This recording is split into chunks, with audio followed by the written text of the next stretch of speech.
Forum Pendamping, tempat berbagi pendamping desa Indonesia.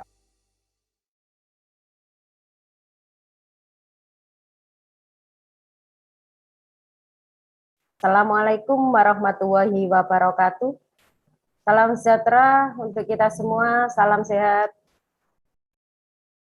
Selamat malam kawan-kawan yang malam ini sudah hadir di Zoom meeting, dan selamat malam untuk teman-teman yang ada di saluran TV YouTube, TV Desa. Diskusi kali ini dengan tema Mahameru menguji komitmen desa tanggap bencana. Kawan-kawan, forum pendamping ke-15 ini juga menghadirkan narasumber kita. Ada Bapak Mansur, ada Bapak Nurul Yakin pribadi, ada Bapak Joko Mulyono MSI, ada juga Bapak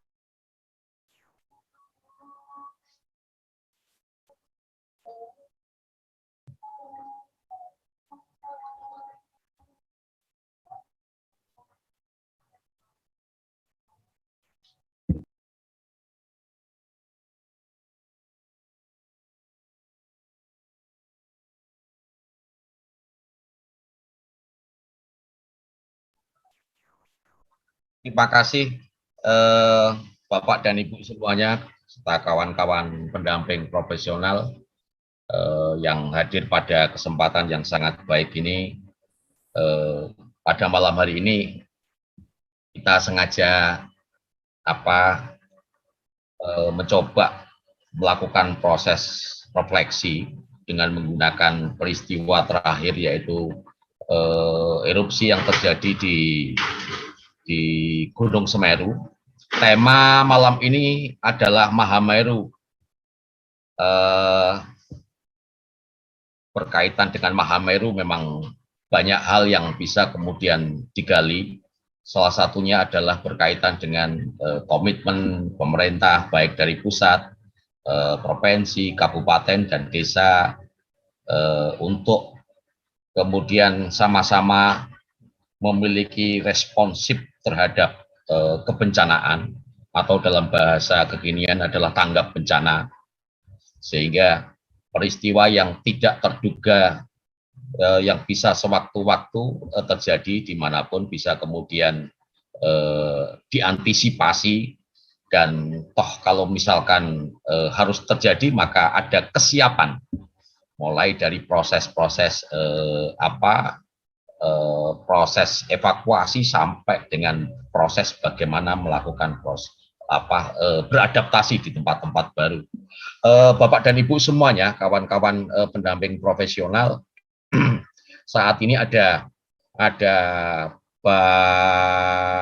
kepala desa Pak Nurul dari kepala desa di Desa Supit Urang, Kecamatan Pronojiwo, Kabupaten Lumajang.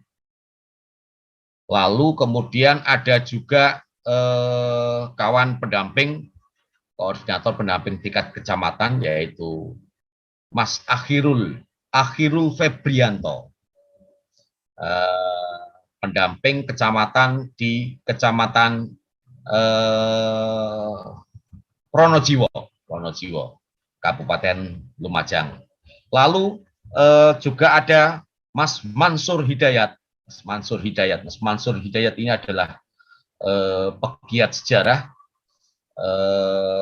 mulai dari sejarah yang ada di dekat perkotaan, yaitu di Beteng, yang dikenal dengan situs Arya Wiraraja, sampai dengan beberapa situs yang berada di kawasan Semeru. Dan saat ini mulai dari tanggal 6 kemarin, Mas Mansur ini bagian dari sosok dan bersama komunitasnya melakukan proses-proses advokasi di daerah-daerah yang terdampak bencana.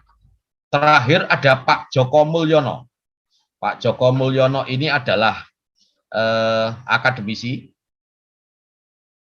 Beliau adalah koordinator pusat lingkungan dan kebencanaan dari LP2M Universitas Jember.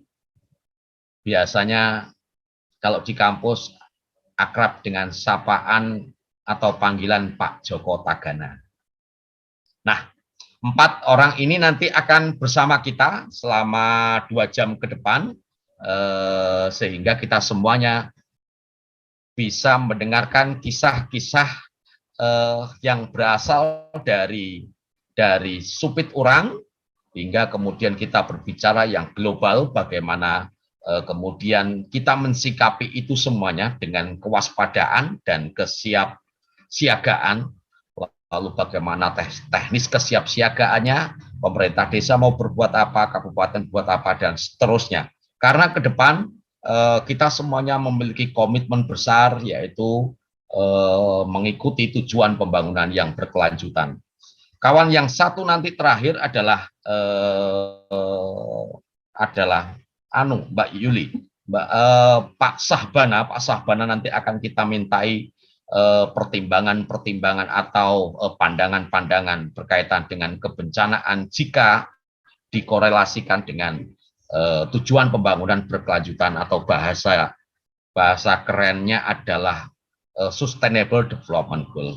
Begitu Mbak Yuli yang bisa saya sampaikan untuk mengawali pertemuan di forum pendamping yang episode yang ke-15.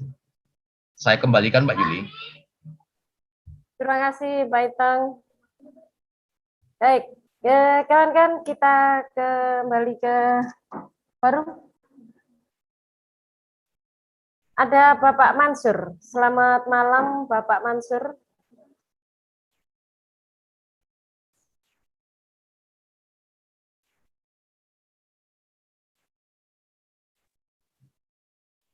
Nampaknya sudah bergabung atau belum ini ya Bapak Mansur?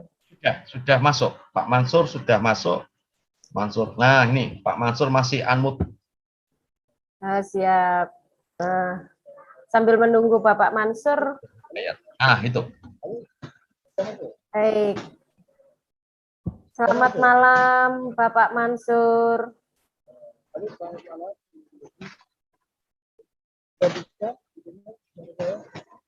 Iya, kecil ini. Mungkin kurang didekatkan ini mic-nya.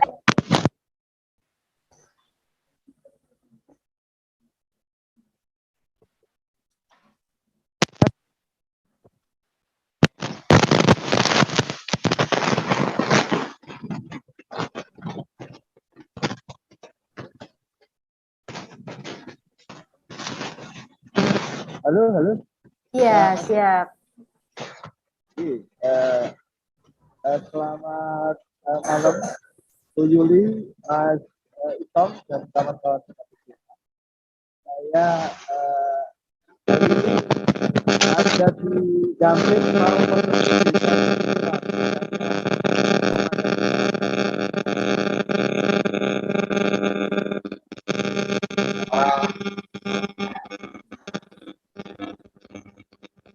Pak Mansur.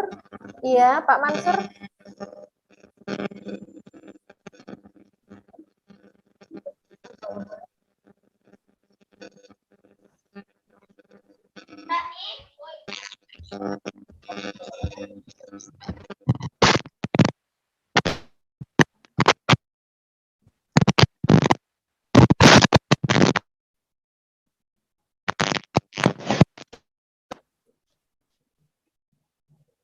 Iya, sambil menunggu Pak Mansur, memang bencana di Indonesia ini nampaknya juga banyak sekali ya, karena apa ya Pak Itang ya, bumi Indonesia ini banyak sekali kayak kalau di laut ada lempengan. Di Indonesia banyak sekali gunung-gunung ini. Dan terjadi bencana juga tidak menutup kemungkinan di mana-mana. Ya Pak Itang, nggih. Silakan. Nggih. Silakan Bapak Mansur. Atau sebelum ke Pak Mansur, mungkin ke Pak Kades, Mbak, sambil menunggu Pak Mansur itu kondisinya masih memperbaiki ya, atau? Sudah ini. Oh, sudah ya. Sip. Iya. Masih unmute Pak Mansur itu.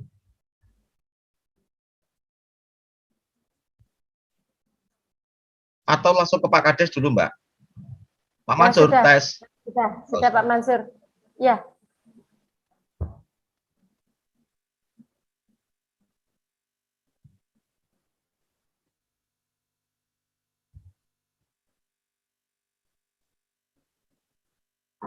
Baik, nampaknya belum bisa bergabung. Kita ke Bapak Kepala Desa Pronojiwo, Lumajang. Bapak Nurul Yakin pribadi, selamat malam Bapak Nurul Yakin.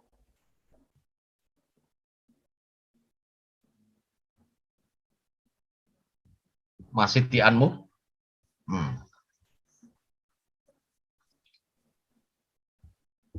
Pak Yas, Pak Nurul Yakin, Kades Supit orang. Halo. Halo Pak Mansur. Halo, bisa masuk? Bisa masuk, bisa masuk. Sudah. Ya, ya. Selamat malam. Ya, selamat malam Bapak Mansur, apa kabar? Semoga sehat-sehat selalu Bapak Mansur. Baik. Ya.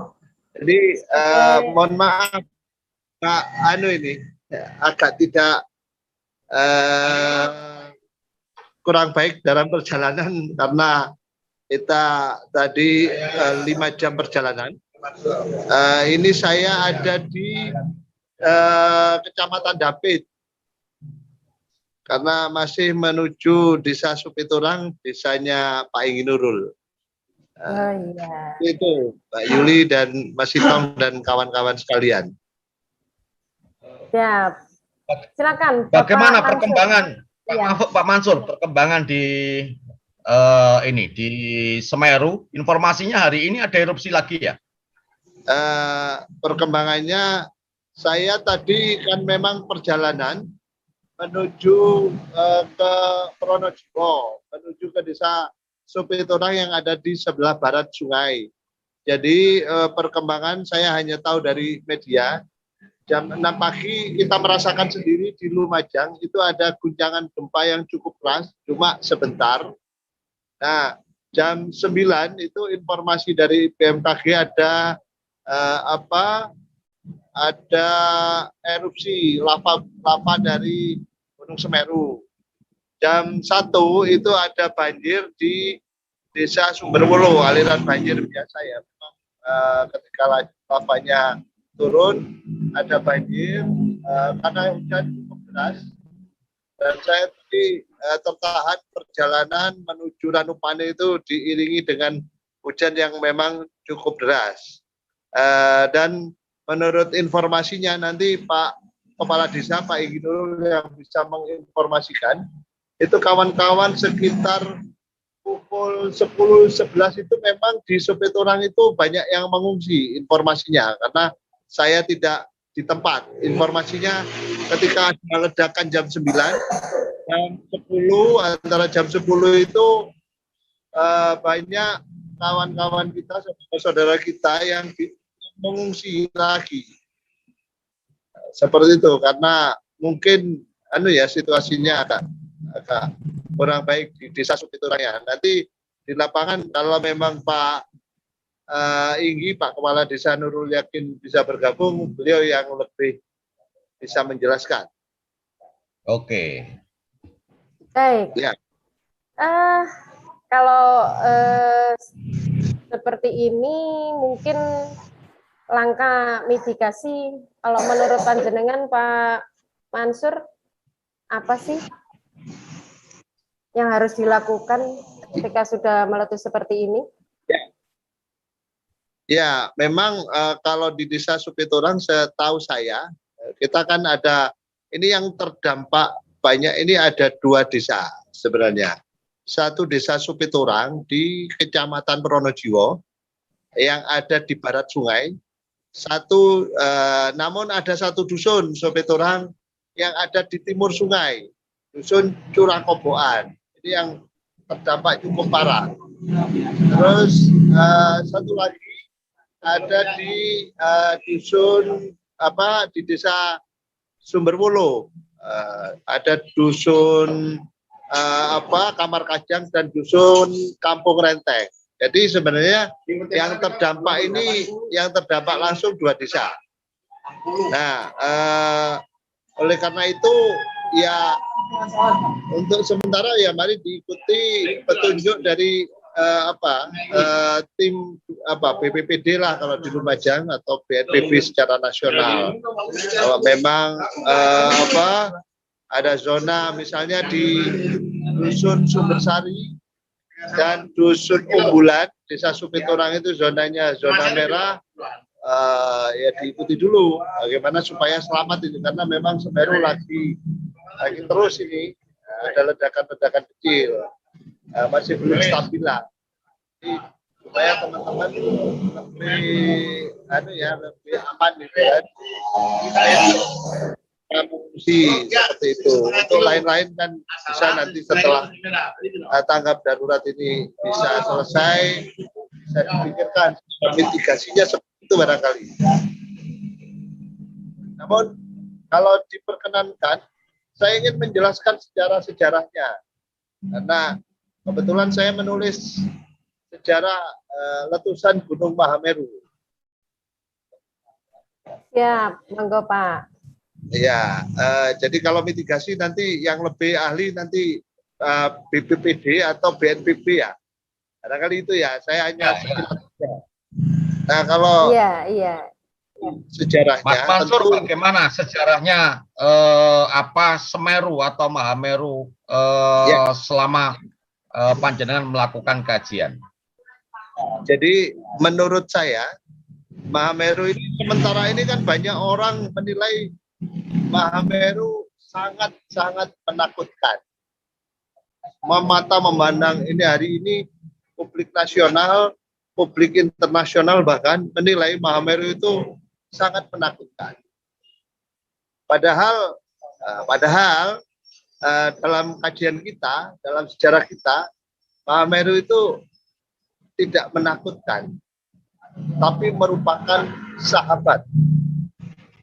Mahameru itu merupakan sesuatu yang kalau pada masa yang lalu, pada masa kerajaan-kerajaan, merupakan sebuah gunung suci, sebuah gunung yang dihormati. Bahkan Mahameru itu merupakan tempat peradaban, Bapak Ibu sekalian. Artinya peradaban itu tempat hal-hal yang maju ada di sana. Misalnya saja ada namanya mandala-mandala yang ada di Mahameru. Mandala itu kalau sekarang itu kawasan pendidikan. Jadi banyak para profesor kalau hari ini di sekitar Mahameru. Jadi banyak para Brahmana Resi yang luar biasa itu tinggalnya malah di dekat Mahameru. Kita bisa melihat nanti ada banyak situs dari arah selatan ada di mulai dari Kecamatan Ampel Gading itu ada Candi Jawar. Itu di Ampel Gading masuk Malang sekarang itu ada Candi Jawar. Terus masuk lagi di Candipuro ada Candi Gunung Putri. Ke utara sedikit itu. Masuk lagi di utaranya ada Pasu Jambe. Itu ada 24 prasasti terkait para Brahmana. Ke utara sedikit lagi ada situs Selo Geding di Senturo. Masuk utara lagi ada di Kucialit itu ada situs Kates. Artinya Mahameru pada masa yang lalu malah merupakan pusat pendidikan Bapak Ibu sekalian. Karena merupakan pusat pendidikan berarti kan tidak menakutkan dong. Artinya gunung ini adalah gunung yang dipuja, gunung yang dihormati. Menurut pemahaman kita, dan para Brahmana Resi melakukan banyak persahabatan dengan Mahameru. Contohnya, kalau masa kini kan mengelola Murka Mahameru itu dengan membuat bendungan-bendungan. Kalau masa yang lalu membuat candi, membuat arca tolak bala, misalnya ada Arcopodo di puncak Mahameru dan sebagainya. Itu merupakan sarana untuk bukan menjinakkan tapi bersahabat dengan Mahameru. Bahkan sahabatan itu lama terjadi sudah ya Pak Mansur ya. Apa? Proses persahabatan tadi sebetulnya Bagaimana, sudah lama Mas Itom? terjalin. Halo, halo. Halo, proses persahabatan itu sebetulnya sudah lama terjalin begitu ya? Sudah berpuluh abad yang lampau. Jadi Mahameru karena dipuja, karena dihormati, karena terus disedekahi, diruat. Tentu ia murka tentu, tetapi itu yang terjadi. Bahkan kalau menurut catatan sejarah, ini adalah kekuatan dari kerajaan-kerajaan yang ada di wilayah Lumajang. Contoh, ketika Majapahit runtuh, Sirna Ilang Kartani Bumi, tahunnya 1478 atau 1500-an ya. Itu runtuhnya Majapahit. Itu larinya, ya kita katakan di Trawulan lah. Lari kemudian ke Daha, ke Kediri. Lari ke Daha. Kemudian Daha juga ditundukkan oleh Demak Bintoro. Sehingga Prabu Brawijaya atau Raja Majapahit terakhir lah, Prabu Girindra Wardana gitu kan, itu lari kemudian menuju daerah yang namanya Sengguru.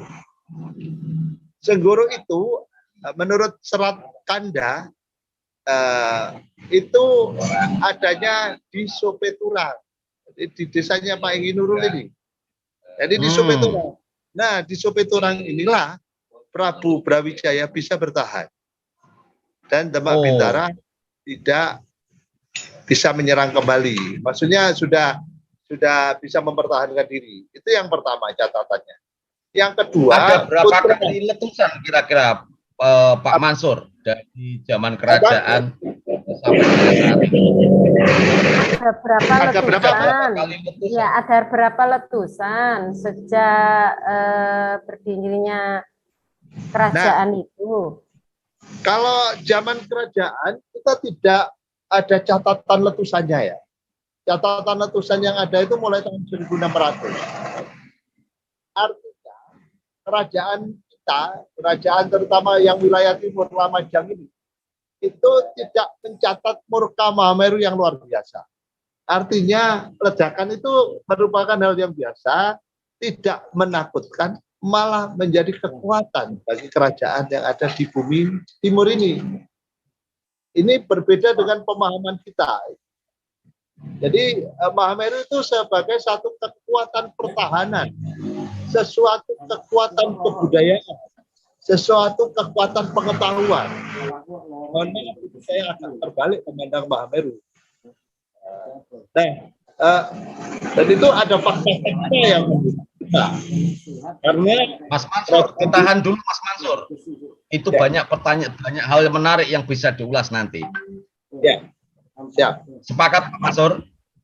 Ya. Kita siap. Ke Pak Kades dulu Mbak Yuli. Ya, karena bicara tentang Semeru yang sudah meletus berkali-kali, 70 kali tadi kalau nggak salah Mbak Budis memberikan informasi di ruang di chat, ada 70 kali. Berarti ini kan sudah, menurut Pak Mansur tadi, sudah terbiasa, sudah berkali-kali. Nah, padahal setiap keputusan selalu menelan korban.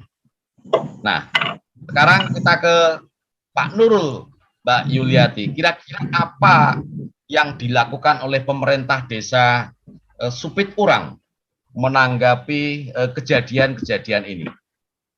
Monggo Mbak Yuli, dipandu. Ya, Bapak Nurul yakin pribadi sudah bisa mendengarkan? Pak Bapak Nurul. Nurul yakin pribadi adalah beliau ini Kepala Desa Pronojiwo Lumajang. Kepala Desa Supit Urang. Ya, Kepala Desa Supit Urang. Pak Nurul? Betul. Pak Nurul, selamat malam.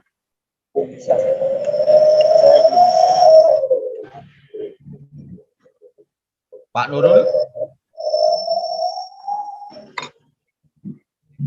Halo, Pak Nurul. Pak Nurul kan belum bergabung ini, Pak Itong. Sudah, Pemdes Supit Urang. Pemdes Supit Urang. Halo, Pak Nurul. Oh, masih unmute. Oke. Silakan ya. Silakan Pak. Monggo, silakan Pak Nurul. Loh, Monggo, Pak Nurul. Nggih, silakan. sudah nggih. Assalamualaikum warahmatullahi wabarakatuh. Waalaikumsalam warahmatullahi warahmatullahi wabarakatuh. Perkenalkan, nama saya Nur Yakin Pribadi. Saya Kepala Desa Supiturang. Sekedar menginformasikan, Pak. Setahu saya, dulu tahun 73, 74 itu juga meletus. Dan bahkan itu juga menelan banyak warga. Saya dapat informasi ini dari orang tua-tua yang masih ada lah. Dan berselang berapa tahun, itu saya masih kecil, tahun 93, 94. Kalau tidak salah, saya itu masih umur 3 tahun. Soalnya saya lahir tahun 91, Bu. Itu ada letusan lagi. Dan berselang berapa tahun, ini terjadi lagi erupsi Gunung Semeru tahun 2020 yang kemarin. Itu alhamdulillah enggak cuma menelan korban satu operator Vigo, itu yang ada di pertambangan itu. Dan lahan-lahan pertanian juga habis kena erupsi Gunung Semeru. Dan yang sekarang ini 2021 itu terjadi lagi erupsi Gunung Semeru, bahkan banyak menelan korban. Dan di wilayah saya, Desa Supiturang, itu ada 2 dusun yang terdampak parah, Bu. Dusun Sumbersari dan dusun Curakoboan. Iya. Begitu. Pak Nurul. Pak Nurul usia berapa ini? Pak. Pak Nurul sekarang sedang sekarang saya usia berapa? Usia 30 tahun sekarang, Pak. 30 Ya, tahun. mantap. Pak Pak Nurul. Ya. Mbak Budis, Mbak Yuli. Pak Nurul, kalau dibilang dari Pak Mansur tadi bahwa letusan di Gunung Semeru itu banyak mengajarkan sesuatu, termasuk pendidikan, bahwa tidak menakutkan. Bagaimana kondisi masyarakat di sana ketika mengalami letusan beberapa kali, bahkan kemarin untuk tahun ini tidak ada tanda-tanda dan sudah langsung meletus gitu. Oke. Ini Bu, kemarin pas saya cerita yang tahun 2021 nggih. Kemarin itu memang sebelum ada letusan, itu memang saya dapat informasi dari BMKG bahwasanya Gunung Semeru itu sering mengeluarkan awan panas, kan begitu. Kurang 1 hari itu pun juga dapat informasi suruh waspada wilayah Desa Supiturang. Saya sudah sampaikan ke masyarakat dan alhamdulillah masyarakat sudah antisipasi. Pas 4 Desember kemarin 2021 itu pun pagi jam 9 saya juga dapat informasi. Bahkan saya terjun langsung ke masyarakat, ke pertambangan, saya kasih info, suruh naik semua. Soalnya ini ada tanda-tanda mau meletus kan gitu. Bahkan jam 10.30 itu mengeluarkan lahar dingin yang sampai berhenti di wilayah Sumbersari, Bu, di pertambangan masyarakat itu. Nah, saya sempat nyurvei langsung dan saya ngasih tahu masyarakat suruh mengamankan diri cari tempat yang lebih aman. Dan berselang apa itu, Pak? Berapa jam? Gimana? Pertambangan apa itu? Pertambangan pasir, Pak. Oh, pasir. Di desa saya kan ada pertambangan pasir, Pak. Itu.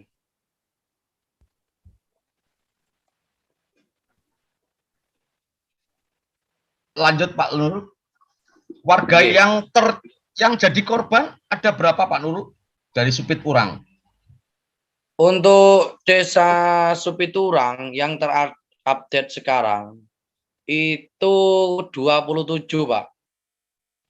27 kondisi sekarang ada di pengungsian semua atau bagaimana Pak Nurul? Bukan yang meninggal itu, Pak, yang meninggal. Oh, yang meninggal 27 orang. Banyak sekali Pak Nurul ya. Nggih, nggih. Nah, di antara 27 berarti sudah ada proses penanganan hingga pemakaman. Lalu untuk warga yang sementara yang selamat, sekarang bagaimana penanganannya Pak Nurul? Untuk warga yang selamat, kemarin saya sempat silaturahmi ke Dusun Curakoboan. Itu saya nginep 2 hari, Pak, di sana.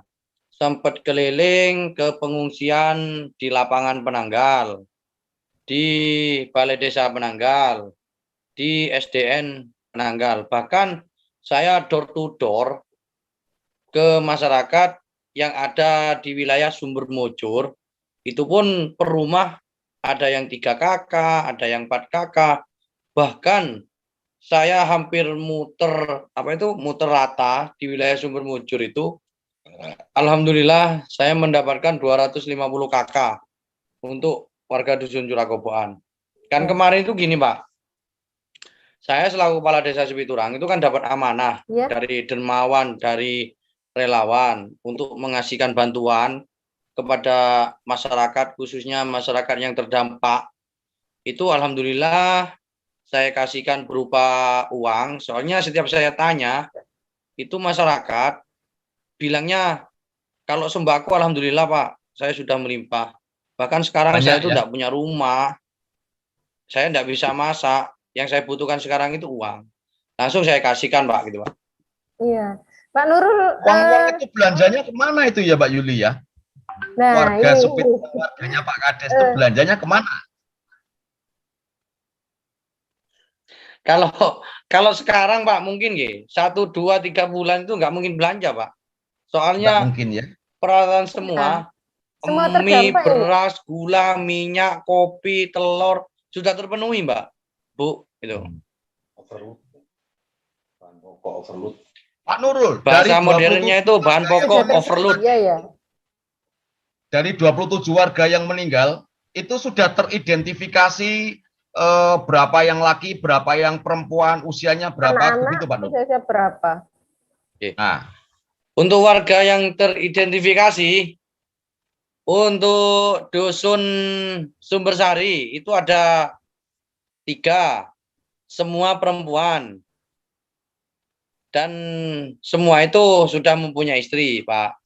Untuk Dusun Gumuk Mas itu ada 3, semua laki-laki. Dan untuk Dusun Supiturang itu ada 2, yang 1 perempuan, yang 1 laki-laki. Selebihnya itu Dusun Curakoboan, Pak. Oke, Pak Nurul. Ini di samping ada yang 27 yang sudah meninggal, ada yang luka-luka yang dibawa ke rumah sakit. Nah, itu kebanyakan orang tua, laki-laki, atau anak-anak, atau perempuan, Pak? Oke.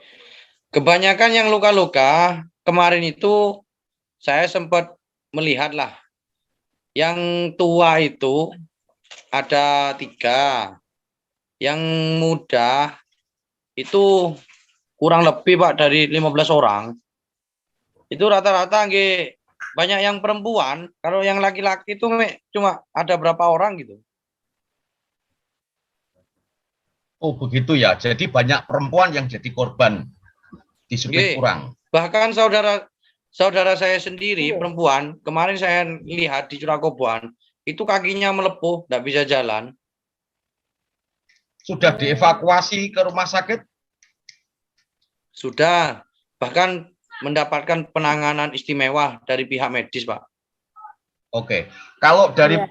dari pernyataan Pak Mansur tadi, sebetulnya Semeru sudah meletus berkali-kali. Lalu kira-kira apakah di Desa Supiturang yang dipimpin Pak Nurul sudah ada kelembagaan yang berkaitan dengan desa tanggap bencana, Pak Nurul?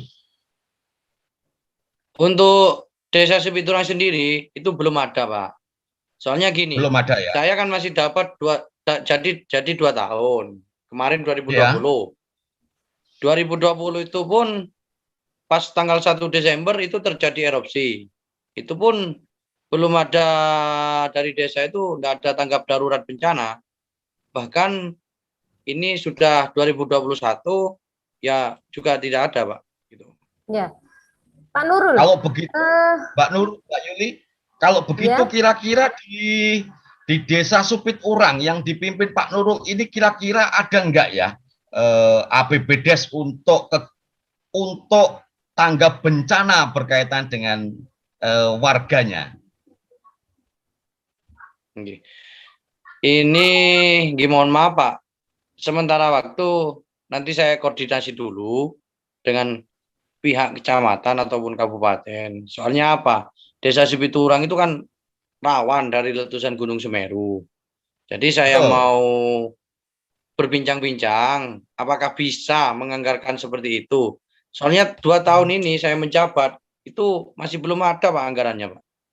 Oh, masih belum ada ya? Belum dianggarkan, Ken. Pak Nurul. Belum dianggarkan, Pak, maksudnya gitu. Pak Nurul.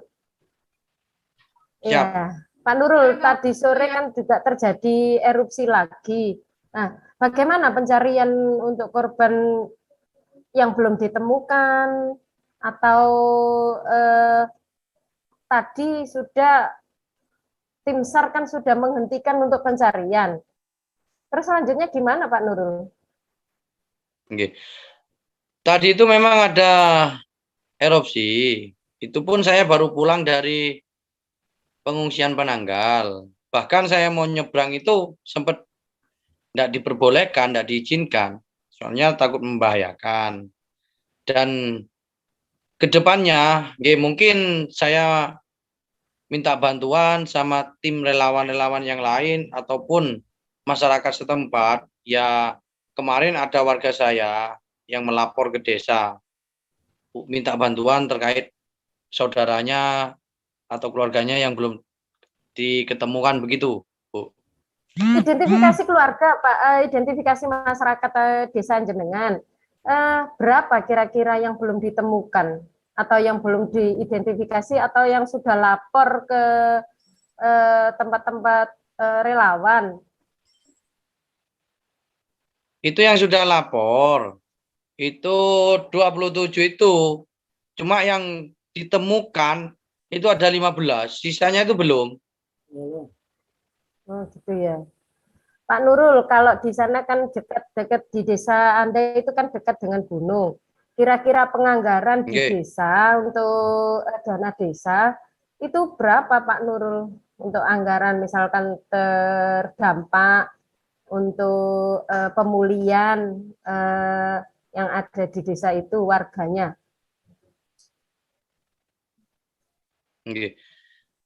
Untuk masalah anggaran, Bu, nanti ya mohon maaf, saya terkait itu kan masih belum pengalaman lah, soalnya masih baru. Ya. Ke kawan pendamping. Ya, Pak Akhirul Febrianto. Ya, Mbak Yuli, siap. Selanjutnya apa ini pendamping? Saya selaku Korcam. Ya, koordinator pendamping desa. Iya. Berarti ini termasuk di kecamatannya jenengan ya, 2 desa ya. ini? Iya, Kecamatan Pronojiwo. Betul. Bisa diceritakan Pak Akhirul? Ya. Bismillahirrahmanirrahim. Assalamualaikum warahmatullahi wabarakatuh. Waalaikumsalam warahmatullahi wabarakatuh. Perkenalkan, saya Akhil Febrianto, selaku koordinator pendamping desa Kecamatan Pronojiwo, yang mana membawai 6 desa ada Desa Sidomulyo, Desa Tamanayu, Desa Semelurip, Desa Ororombo, dan yang terakhir adalah Desa Sepiturang. Dan kebetulan saya selaku koordinator pendamping desa tahu terkait dengan anggaran yang ada di desa, terutama dana desa, karena saya dari Kementerian Desa secara otomatis tahu digunakan apa saja anggaran dana desa untuk tahun 2021. Yang pastinya banyak anggaran dana desa yang sudah diplot oleh Kementerian Desa atau dari pusat, yang kemarin mulai dari bantuan langsung tunai dana desa, kemudian adanya pendataan SDGs desa, kemudian ada PPKM yang 8%, kemudian ada juga ada yang titipan juga dari kabupaten, pemerintah kabupaten, ada yang namanya CCTV, kemudian perpustakaan, Gerbang Mas, kemudian ada Pawon Urip, ada SKD dan lain sebagainya. Jadi kemarin dari anggaran terutama Desa Sepiturang, pagu anggaran dana desa 1.064.064.541.000 itu habis digunakan untuk anggaran dari titipan dari pemerintah pusat dan pemerintah dari kabupaten. Menyisakan kurang lebih sekitar 250 juta. Itu pun kemarin digunakan, ini khususnya Desa Sepiturang ini, digunakan untuk pembangunan gedung PAUD, yang mana dianggarkan oleh pemerintah desa, itu senilai 220 juta. Itu letaknya di Dusun Curakoboan. Itu dilaksanakan di tahap 2. Kemudian sudah dilaksanakan kegiatan, yaitu sudah peletakan batu pertama, Bapak Inggi, kemudian terjadilah gempa. Yang mana saya tanyakan kemarin, saya koordinasi dengan Pak Inggi, sudah menghabiskan 30%. Nah, 30% dari pagu yang sudah dilakukan oleh Pak Inggi, 220 juta, kurang lebih sekitar 60 juta lah, yang sudah diselesaikan untuk pembangunan PAUD. Kemudian koordinasi lagi, gimana ini Mas Irul terkait dengan bencana ini. Pak Inggi kan juga belum pengalaman. Tadi disampaikan masih 2 tahun menjabat, jadi belum pengalaman terkait dengan perubahan anggaran kegiatan dan lain sebagainya. Jadi saya berikan masukan kepada Pak Inggi, bagaimana kalau anggaran yang belum disalurkan atau sisa anggaran gedung PAUD yang belum dibangunkan, apalagi gedung PAUD ini zona merah dan tidak mungkin untuk dilaksanakan, gimana kalau dialihkan untuk penanganan bencana ini.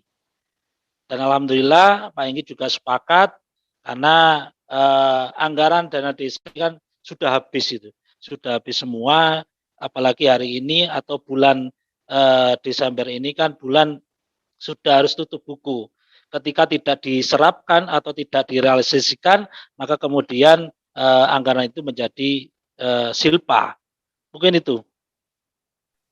Berarti terkait force major ini tidak ada ya di posnya, padahal rawan sekali untuk bencana di sana itu, di 2 desa itu.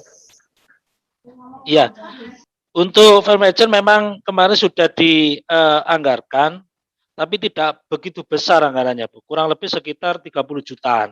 Dan tidak mungkin bisa untuk mengatasi bencana yang cukup luar biasa ini. Sehingga hanya untuk pembelian operasional dari relawan dan lain sebagainya kan gitu. Mas Akhirul. Siap. Saya nyambung yang ditanyakan Mbak Yuliati. Dana desa di Sepiturang itu seberapa besar sih, Mas Akhirul? Tahun 2021. 1.064.541.000. 1.641.000 ya. 1,6 berarti. 1.064 juta. Oh, tidak sampai 1.100.000. Iya, tidak sampai. Ya. Nah, berarti apa erupsi yang terjadi di tahun ini harus menjadi satu pelajaran ke depan, agar proses perencanaan pembangunan di desa juga memiliki perspektif kebencanaan. Menurut Mas Ya, siap. Akhirul, kira-kira Supit Urang dalam konteks penyusunan RKPDes untuk tahun 2022, adakah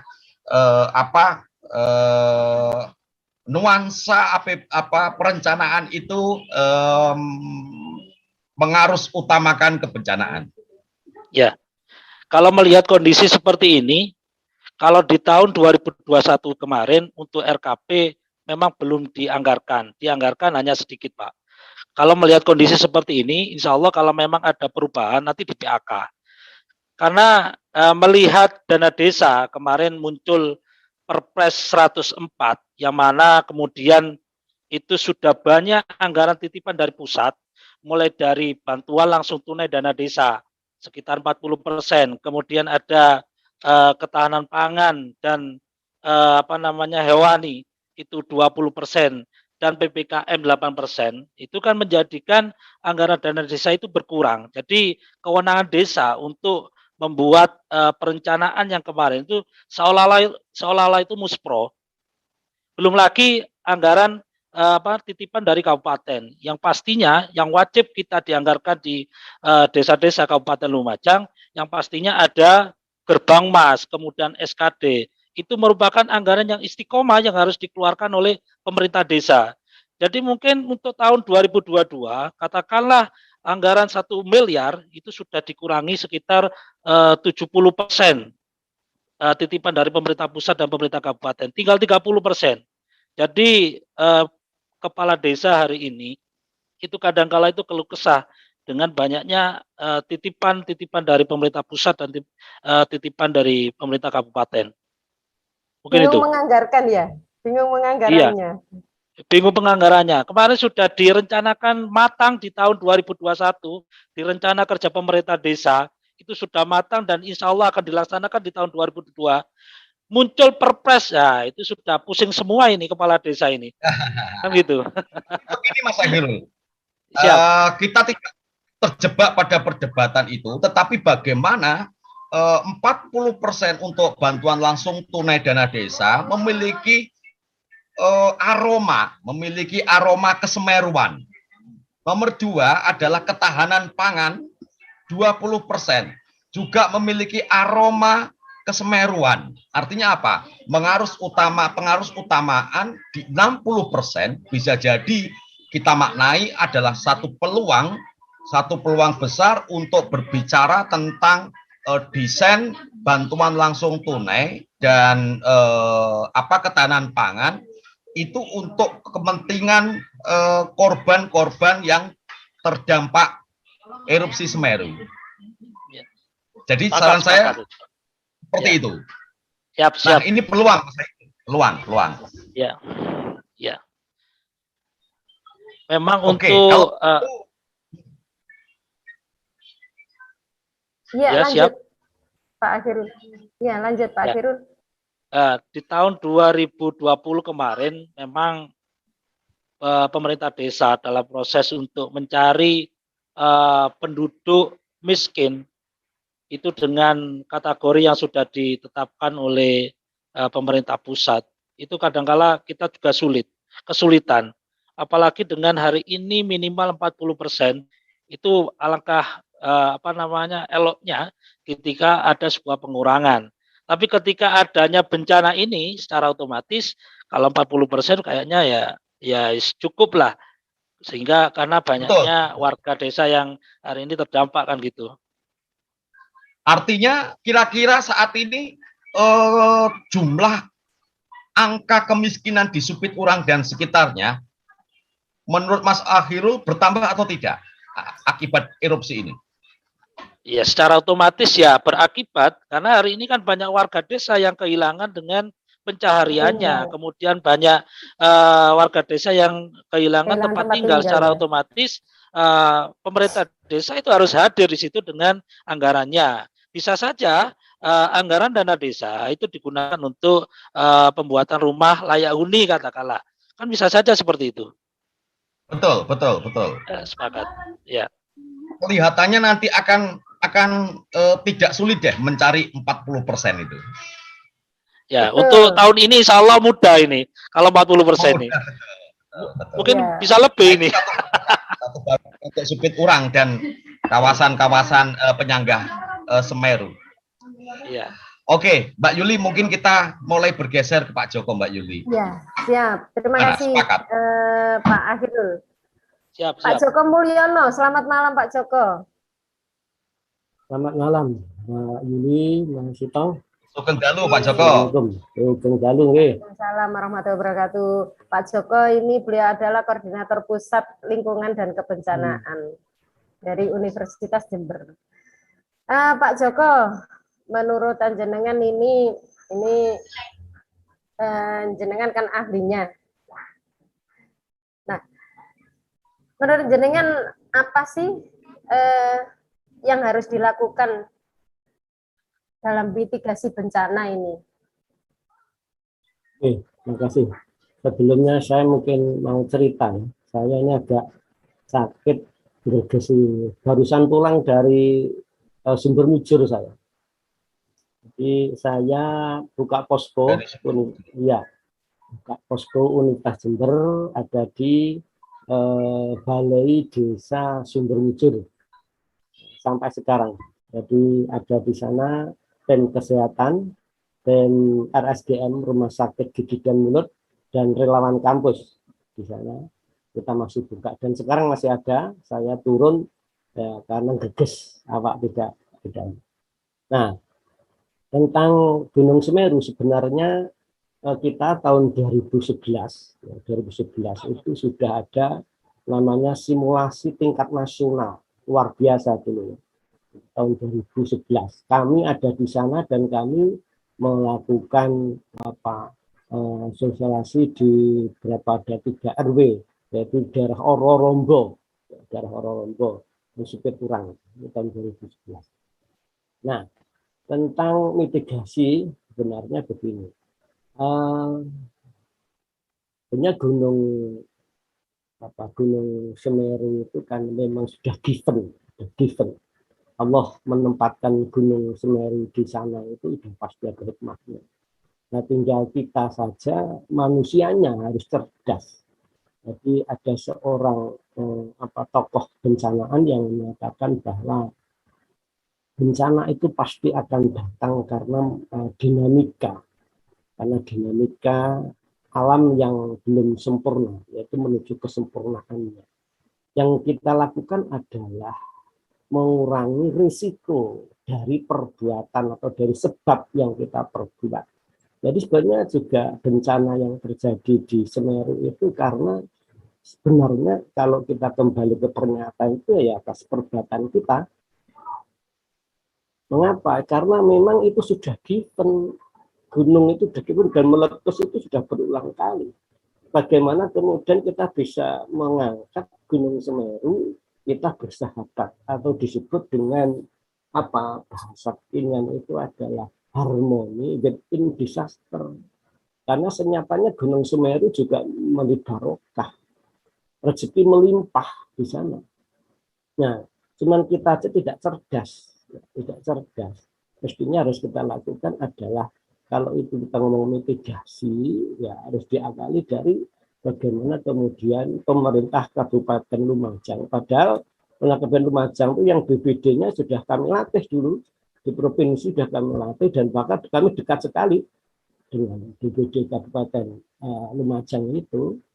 Jadi mestinya dilakukan adalah secara minimal lah ada desa tangguh bencana di sana, karena ujung tombak yang paling tahu, yang paling merasakan, yang paling dekat dengan bencana itu adalah masyarakat desa Supit Urang, kemudian Sumber Wuluh, kemudian ke Sumber Mujur. Itulah yang harus kemudian dibangun kelembagaan itu kalau kita mau mitigasi.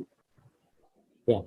Nah, apa yang dilakukan? Pembentukan kelembagaan, karena tidak mungkin penanggulangan bencana di desa apapun itu tanpa harus ada sebuah kelembagaan. Tidak mungkin. Ya kan, paling-paling ya hanya sekedar kemudian hilang. Tapi kalau kelembagaan ada tanggung jawab secara moral, tanggung jawab secara organisatoris. Nah, untuk itu yang mesti harus ditemukanlah relawan desa Supit Urang itu. Ya, siapa itu? Dan pasti banyak. dan ada. Tinggal dulu ada Pak Sabar, dulu saya kenal baik dengan Pak Sabar, itu supir orang perhutani, itu tetangga saya Ponorogo sana. Nah, temukan orang-orang baik dulu itu di sana. Bentuklah kelembagaan, kemudian kita bikin analisa risiko bencana dulu. Kita petakan hasatnya. Hasat di Curah Koboan itu berapa, katakanlah berapa meter, berapa ratus meter dari bibir sungai itu. Dan itu kita buat peta. Masyarakat harus tahu. Yang bikin peta ya masyarakat, biar tahu bahwa dia itu benarnya radius sekian terancam. Nah, dengan masyarakat sendiri yang bikin, nanti dikawal, didampingi oleh relawan desa, akhirnya dia sadar bahwa dia terancam, dan peta itu harus ditempel di rumah-rumahnya mereka, paling tidak di pos-pos kamling atau di desa dan sebagainya, sehingga setiap orang kan tahu, oh iya kita terancam ini ya, kan begitu. Nah, setelah itu bikinlah RPB, rencana penanganan bencana. Jadi setelah kita bikin pemetaan hasat ancaman dari atas sampai bawah itu, ya kan, dari Muntahan Lahar sampai ke desa itu seperti apa bentuk sungainya itu. Nah, kita bikin peta. Baru setelah bikin peta kan ketahuan berapa kakak, berapa RT, berapa RW yang akan terkena ketika terjadi skenario. Skenario-nya besar umpamanya. Seluruh besar itu berapa meter dari bibir sungai itu, das itu pasti ada. Dan menurut sejarah setelah saya baca itu, jadi kalau kita masih belum menemukan identifikasi berapa, maka ada tanda-tanda yang dari mungkin jauh dari sungai sana, mungkin ada lahar atau tumpuan lahar, atau mungkin tahun-tahun yang lalu, pasti itu akan berulang. Pasti akan berulang karena dinamika seperti itu, ternyata gempa itu atau mungkin gunung meletus itu begitu. Nah, di situ maka kita petakan setelah itu ancaman, baru kerentanan masyarakat. Nah, kerentanan itu apa saja? Kerentanan sosialnya dilihat, kerentanan lingkungan dilihat, kerentanan fisik dilihat, kerentanan ekonomi dilihat, nah, kerentanan kelembagaan dilihat. Baru setelah itu kapasitasnya seperti apa, muncullah risiko, baru kemudian dilakukan RPB, yaitu mitigasi diantaranya. Setelah mitigasi nanti bisa juga kesiapsiagaannya, setelah kesiapsiagaannya baru penanganan daruratnya, baru tahap rehabilitasi dan rekonstruksi. Jadi saya sudah seringkali mempelajari teman-teman BPD, bahkan di provinsi saya melatih itu 4 kali lebih yang diikuti oleh hampir ya BPD di kabupaten itu. Nah, tapi ya kembali lagi yang namanya pemerintah mungkin ya karena banyak kesibukan dan sebagainya itu ya kayak gitu. Nah, apa mitigasinya ya tadi, setelah ketahuan hasatnya, ancamannya, ketahuan kerentanannya, dibagi kapasitas, risikonya, baru mitigasi. Siapa mitigasi? Bisa struktural maupun non struktural. Yang struktural itu bisa mungkin ada pelaksanaisasi. Kita kerjasama dengan Semeru dong. Proyek Semeru itu juga memang diperuntukkan untuk mereka sana. Kita bisa kerjasama dengan desa dengan proyek Semeru, itu berlimpah proyeknya itu, proyek Semeru itu. Nah, itu bisa bermitra itu. Nah, kemudian yang struktural selain mungkin pengeduan atau sedimentasi, mungkin lengsengan dan sebagainya itu, kemudian yang yang non struktural juga pendidikan masyarakat, kesadaran masyarakat, budaya sadar bencana masyarakat, dan begitu. Kemudian simulasi, visualisasi, simulasi begitu. Itu mitigasi struktural dan non struktural. Nah, kesiapsiagaannya harus bikin di desa itu, bikin rank kontingensi desa. Siapa melakukan apa, bagaimana, di mana. Jadi desa itulah bikin rank kontingensi. Jadi jelas itu nanti. Jadi tidak boleh kemudian telah bencana kacau. Seringkali ada bencana kacau kita itu. Di Indonesia sering begitu. Karena rank kontingensi itu tidak dibuka lagi, dibikin tapi tidak dibuka. Kemarin saya di Jember teriak-teriak juga, ada bencana di mana itu, di Pondok Jaya yang banjir kemarin itu saya teriak-teriak. Karena apa? Yang bikin kontingensi itu dulu saya dampingi. Tolong itu dibuka lagi kontingensi itu, dioperasionalkan, dirapikan kembali, dikoordinasikan lagi. Jadi siapa melakukan apa, di mana punya apa, disitulah. Jadi kita tidak kemudian bingung, setiap bencana bingung. Gitu ya. Apalagi kalau Semeru kan jelas bahwa Gunung Semeru itu di bagian tenggara itu kan pucuknya itu kan memang agak apa ya, agak goel. Ya, saya bilang goel apa itu grupil saya karena kemarin saya ke RT ya RT 1 Turakoboan, saya di sana ikut evakuasi saya di sana. Saya lihat memang yang goel itu sebelah tenggara, jadi kalau sudah begitu otomatis tenggara itu kalau mungkin kayak Semeru muntah itu pasti ke situ. Kalau sudah begitu kan ngapain kita tidak kemudian melakukan upaya-upaya apa mitigasi kesiapsiagaan masyarakat. Nah, itu karena kecerdasan kita semua gitu ya. Nah ini yang saya sangat prihatin sebagai orang akademis dan juga sebagai praktisi. Saya ya gimana lagi ya kalau mau ngomong ya gimana gitu ya. Itu Mbak Yuli yang saya lihat di lapang, kemudian saya tarik perspektif akademis gitu ya. Nah, itu seperti itu. Ya. Monggo silakan. Pak Joko. Baik. Tampaknya kalau kita runut pembicaraan mulai dari Pak Mansur, kemudian Pak Kades, kemudian teman-teman pendamping tadi itu, bahwasanya Semeru ini sebetulnya sudah memberikan pelajaran kepada manusia, pada alam, dan pada kita semuanya itu sebetulnya sudah lama. Tetapi hingga saat ini, iktikat baik untuk kemudian mengarus utamakan pembangunan yang kemudian bernuansa kebencanaan, utamanya di daerah-daerah atau di desa-desa yang rawan bencana alam, itu masih belum muncul. Kira-kira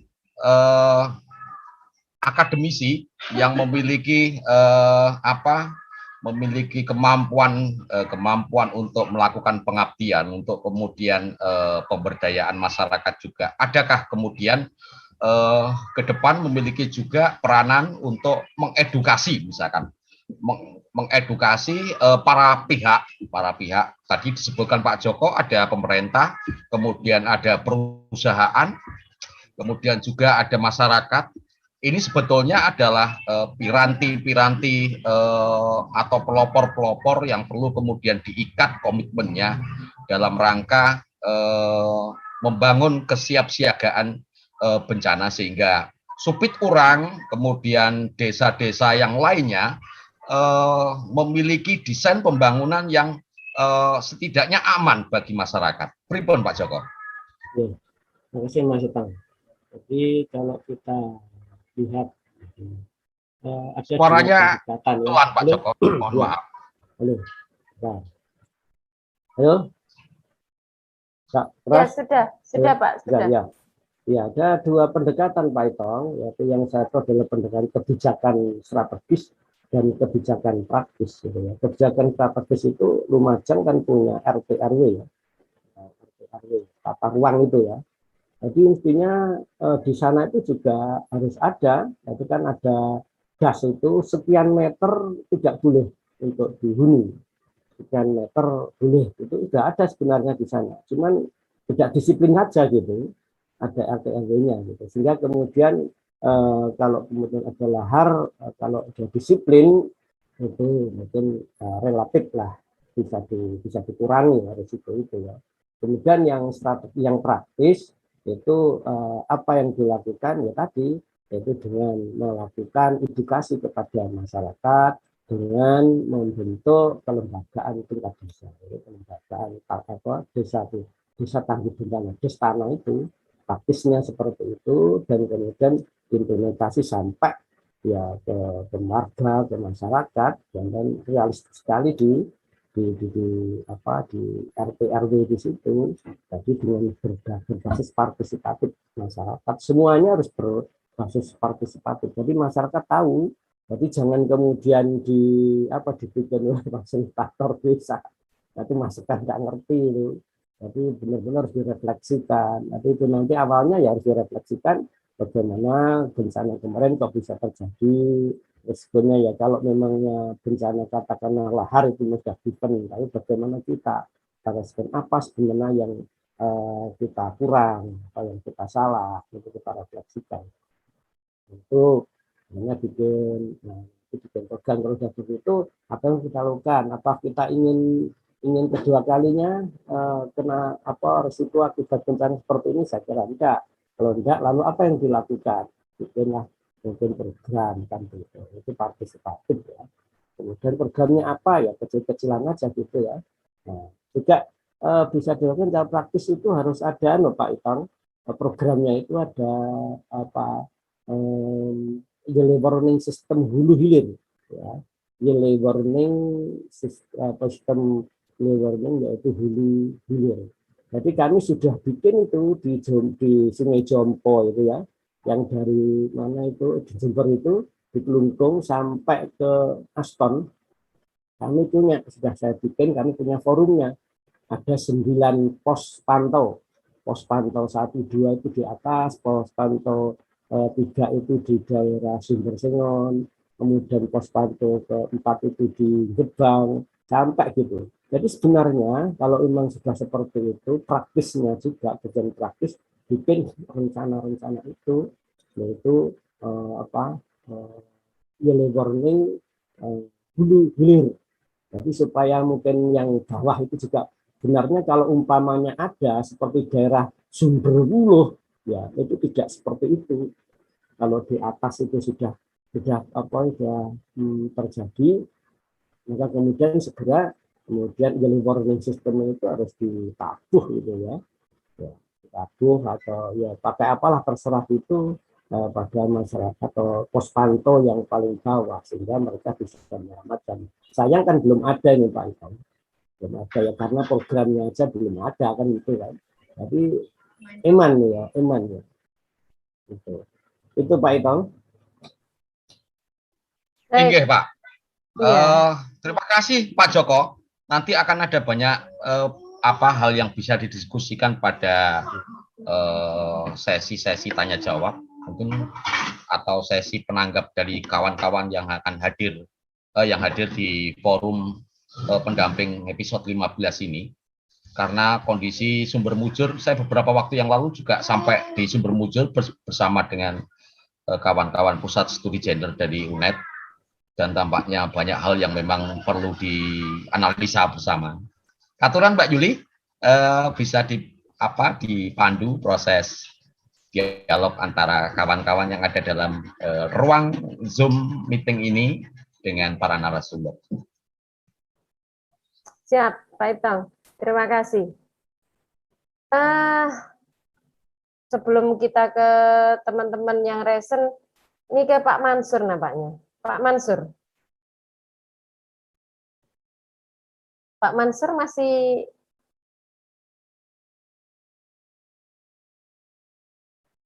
teman-teman yang angkat tangan ada enggak ini Pak? Belum ada ya? Belum ada Pak. Belum. Ini ada pertanyaan untuk Pak Mansur ini. Pak Mansur mana ya? Pak Mansur tampaknya terlempar ini mungkin. Iya. Ke Pak Kades saja deh. Pak Kades. Atau sebelum ke Pak Kades, Mbak Yuli, di tengah-tengah kita ini ada satu kawan yang yang dari Aceh ya? Bukan, dari Pasaman Barat, dari Sumatera. Kita punya kawan kalau di sarapan SDGs dia sudah diberi title oleh Pak Dekoco sebagai ketua kelas. Dan saya adalah salah satu teman yang menyepakati karena beliau ini sekarang sedang mengejar satu kursus kepemimpinan SDGs.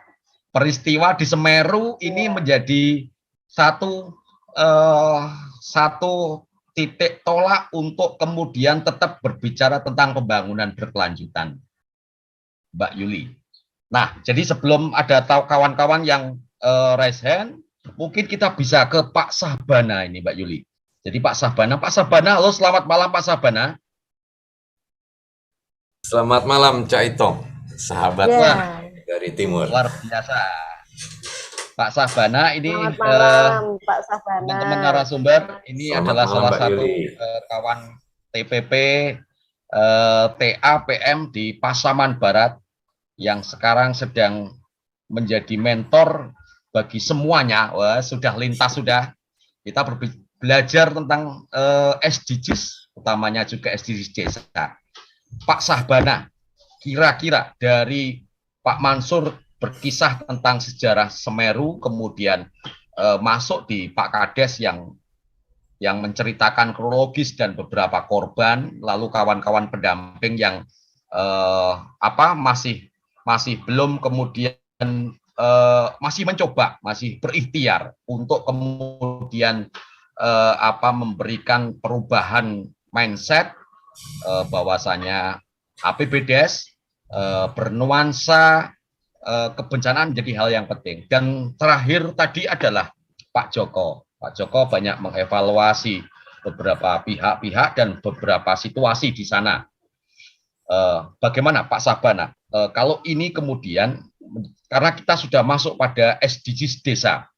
Nah, menurut Pak Sahbana, Semeru ini kira-kira bisakah kemudian dikaitkan dengan konteks tujuan pembangunan berkelanjutan? Silakan Pak Sahbana. Baik, Assalamualaikum warahmatullahi wabarakatuh. Selamat malam Cak Itong, selamat malam Mbak Yuli, selamat malam sahabat-sahabat pendamping di mana saja berada. Salam progresif, pendamping profesional. Ini agak lupa-lupa ini Cak, karena jarang-jarang mengikuti nih, tapi setiap forum selalu kita upayakan juga ada. Baik Mbak Yuli, Cak Itong, Bapak Ibu serta diskusi forum pendamping episode 15, ini tidak terasa sudah di episode 15, dan topik kita pada malam hari ini cukup menarik ya. Mahameru menguji atau apa tadi? Komitmen desa tangguh bencana atau Destana ya. Ini sebuah topik yang sangat menarik dan ini menghentakkan kesadaran kita bersama, awareness kita, kepedulian kita bahwa bencana itu ada ya.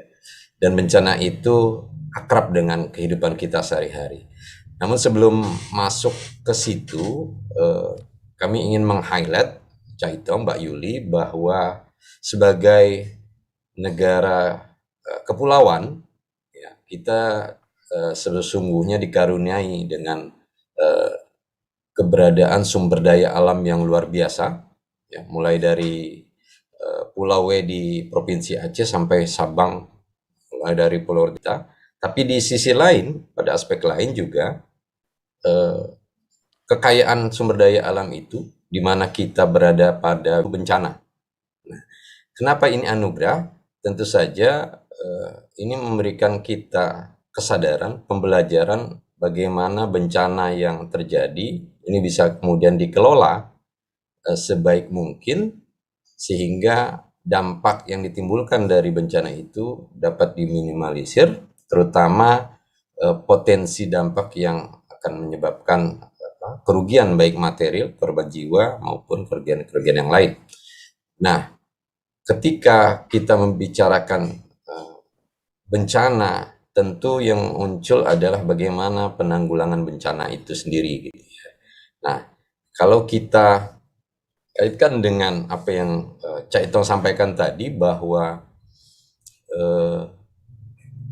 tujuan pembangunan desa, SDGs desa atau yang ini dari SDGs Indonesia dan SDGs global adalah bagaimana pembangunan itu yang terjadi di setiap daerah ini itu kemudian menimbulkan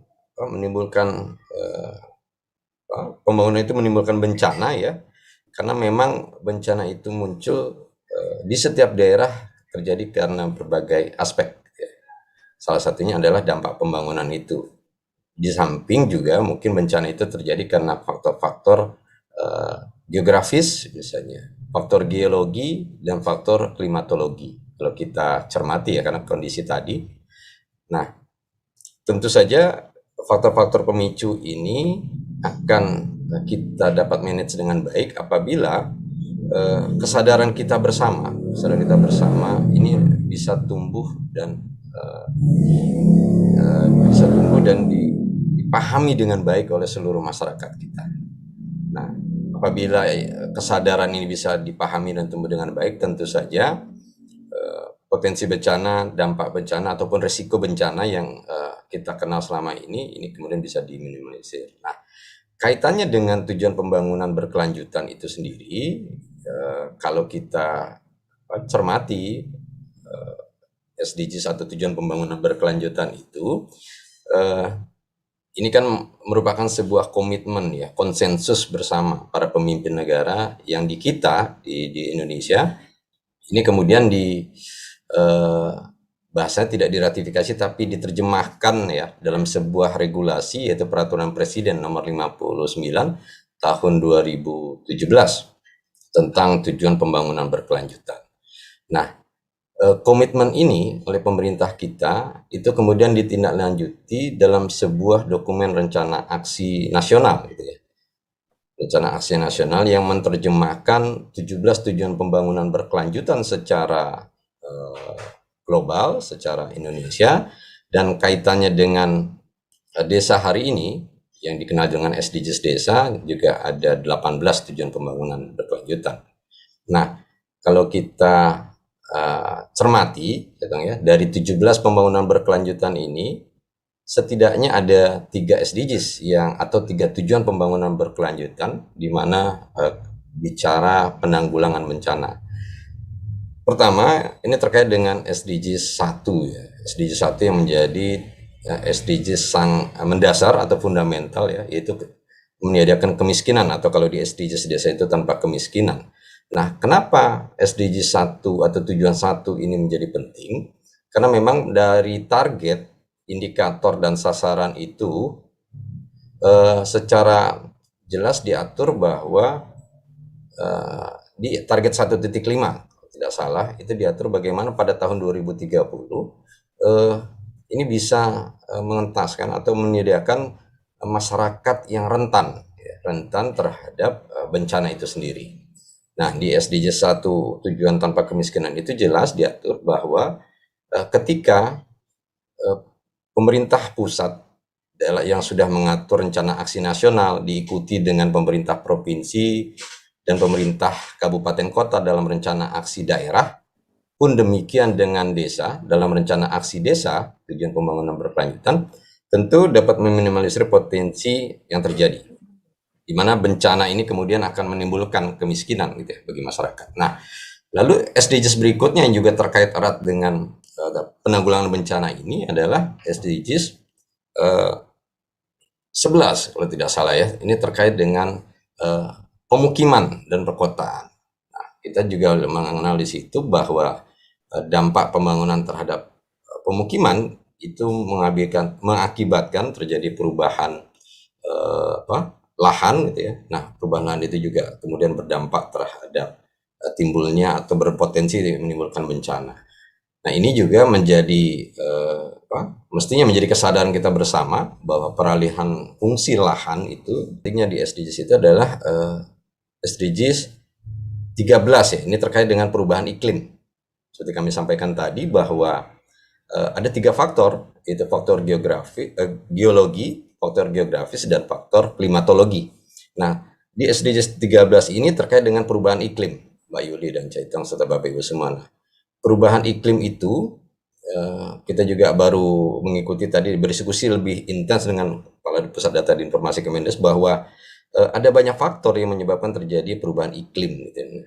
Perubahan iklim itu sendiri juga ternyata berdampak terhadap munculnya bencana. Nah, 3 tujuan pembangunan ini, atau 3 tujuan SDGs ini, SDG 1, 11, dan 13 ini, semestinya menjadi early warning. Tadi kalau bahasanya Pak Joko ya, itu menjadi early warning bagi kita, bagaimana kemudian seluruh stakeholder, baik pemerintah pusat, provinsi, kabupaten, hingga pemerintah desa, kemudian bersama-sama membangun sebuah dokumen perencanaan pembangunan yang baik, ya, yang dituangkan dalam RPJM, baik RPJM nasional, RPJM daerah, RPJM kabupaten, pun demikian dengan RPJM desa. Nah, kalau kita cermati hari ini, ya, melalui Peraturan Menteri Desa Nomor 7 Tahun 2021 untuk prioritas penggunaan dana desa tahun 2022, ataupun Permendes 13 Tahun 2020 untuk prioritas penggunaan dana desa tahun 2021 ini, sebenarnya Permendes itu mengamanatkan kepada pemerintah desa untuk menyusun prioritas penggunaan dana desa yang ketiga, itu terkait dengan kebencanaan ya. Kalau di Permendes 13 itu adaptasi kebiasaan baru, tapi di Permendes 7 2021 itu sudah ditegaskan terkait dengan mitigasi bencana alam dan bencana non-alam. Nah, prioritas ini tentu saja harus terakomodir dalam RPJM desa, gitu ya, kalau kita bicara desa. Turunannya ini kemudian dijabarkan setiap tahun dalam bentuk RKP desa, gitu ya, dan RKP desa menjadi payung hukum dalam APB desa. Nah, ketika penganggaran ini teralokasikan di APB desa, maka sesungguhnya desa bisa menggunakan dana desa untuk penanganan bencana, baik pada saat bencana itu terjadi maupun sebenarnya pada saat bencana itu sebelum terjadi. Artinya pada proses apa istilahnya antisipasi ya, antisipasi terhadap bencana yang mungkin akan terjadi gitu ya. Karena memang setiap daerah, setiap desa itu berbeda-beda kondisinya, karakteristiknya, sehingga potensi bencana yang ditimbulkan itu pun juga menjadi sebuah keniscayaan gitu ya, yang harus kemudian diakomodir dalam sebuah perencanaan dan penganggaran. Nah, kalau ini bisa dilakukan, Mbak Yuli, maka desa yang tentu melalui kelembagaan yang ada di desa, di mana hari ini kita mengenal ada desa tanggap bencana ya, Destana ya, itu tentu penguatan kelembagaan di desa menjadi penting juga, gitu ya, agar bisa mengedukasi, mengadvokasi, melakukan mitigasi, gitu ya, sehingga awareness atau kesadaran kepedulian masyarakat desa terhadap bencana, risiko bencana yang akan muncul, itu kemudian mampu menurunkan atau meminimalisir risiko yang mungkin terjadi. Nah, kaitan dengan itu, maka tujuan pembangunan berkelanjutan menjadi penting untuk bisa kita gelorakan. Kalau di SDGs desa ini kita bumikan, supaya seluruh elemen masyarakat itu kemudian bisa memahami, dan yang tidak kalah pentingnya adalah berkolaborasi, Mbak Yuli. Karena memang berbicara tujuan pembangunan berkelanjutan, aspek penting yang menjadi kata kunci adalah kemitraan multipihak atau kolaborasi pentahelix, kolaborasi stakeholder yang ada di level desa, level kabupaten, provinsi, bahkan nasional. Nah, ketika kolaborasi ini dapat terwujud, maka proses perencanaan pembangunan, proses penanggulangan bencana, manajemen penanggulangan bencana itu dapat dirumuskan dengan baik dan dapat dilaksanakan dengan baik, sehingga capaiannya dapat terukur, gitu ya. Potensi-potensi yang mungkin akan muncul dapat diantisipasi. Mungkin itu sebagai hantarannya, Caitong, Mbak Yuli. Terima kasih. Baik. Mantap. Ini ada yang resen, Mbak Yuli. Pak Sabana, terima kasih. Nanti kita bertemu lagi pada menit-menit berikutnya. Silakan, Mbak Yuli. Ini ada Bu Iva ini. Mbak Iva. Resen duluan, iya. Ibu Iva dari... Nah, Ibu Iva silakan. Ya, terima kasih Mas Itong dan Mbak Yuli kesempatannya. Senang sekali bisa bergabung. Oh Videonya ya, di sinyal saya agak nggak stabil, Mbak, Mas. Oh Jadi ya, khawatir siap. putus-putus. Nggak Ya, apa silakan. ya, mohon izin. Ya, saya senang sekali bergabung di diskusi malam ini. Kebetulan saya orang Jawa Timur, suami saya orang Kelakah, Lumajang. Kalau di Semeru tempat main saya sih waktu di Mapala. Jadi dan sekarang saya saya di salah satu NGO perempuan di Jawa Timur dan bermitra dengan kapal perempuan gitu. Jadi pastilah nanti pasti tahu ujungnya saya mau ngomong apa gitu ya. Jadi tahu deh. gitu. Jadi tahu deh gitu ya. Jadi gini, saya sebenarnya ingin memberikan beberapa poin. Yang pertama itu berkaitan dengan penanganan kebencanaan. Tadi SDG sudah disampaikan oleh Pak Sabana, dan saya sih lebih melihatnya menambahkan untuk di goal 5 ya, berkaitan dengan gender gitu. Jadi sebenarnya kalau ngomong bencana itu memang kita kan nggak bisa melihat bahwa yang mengalami itu adalah netral gender gitu ya. Makanya di chat tadi saya pengen tahu gitu, misalkan berapa sih laki perempuannya gitu, dan itu bisa mengantarkan kita untuk menganalisis gitu. Nah, beberapa waktu lalu memang tim kami dari P2TP2 Jawa Timur itu sempat ke lokasi ya. Saya tidak tahu pastinya apakah juga sempat ke desanya Pak Nurul, tapi yang kami titipkan waktu itu ke Pemkab, terutama Dinas Pemberdayaan Perempuan di Kabupaten Lumajang adalah untuk meminimalisasi dampak bencana yang kemungkinan besar, ya kami tidak berharap ya, itu biasanya berdampak pada perempuan dan anak gitu. Jadi dari misalkan kita mapping terhadap pengungsian, lokasi pengungsian, apakah itu sudah ada tenda khusus untuk perempuan misalkan. Nah, hal-hal itu yang menjadi warning gitu, jangan sampai mereka yang udah korban bencana juga menjadi korban dalam hal tindak kekerasan dalam bentuk apapun, misalkan seperti itu. Itu yang pertama. Dan ini juga memang seharusnya sudah dipahami oleh Dinas Pemberdayaan dan Perlindungan Perempuan dan Anak di tingkat kabupaten ya, dan mereka mestinya berkoordinasi sampai di bawah. Tapi kemarin memang kami melihatnya belum ada tanda-tanda untuk mempersiapkan itu. Padahal dalam konteks bencana ini kan kita nggak menutup kemungkinan ya banyak pihak yang masuk di situ. Mungkin ada berapa lama dia berdiam di situ atau beraktivitas di situ. Nah, hal-hal tersebut yang kemungkinan di banyak wilayah bencana belum teridentifikasi dan belum teranalisis, sehingga timbul beberapa masalah baru gitu, yang khusus terkait dengan masalah perempuan dan anak. Itu yang pertama dalam penanganan bencana.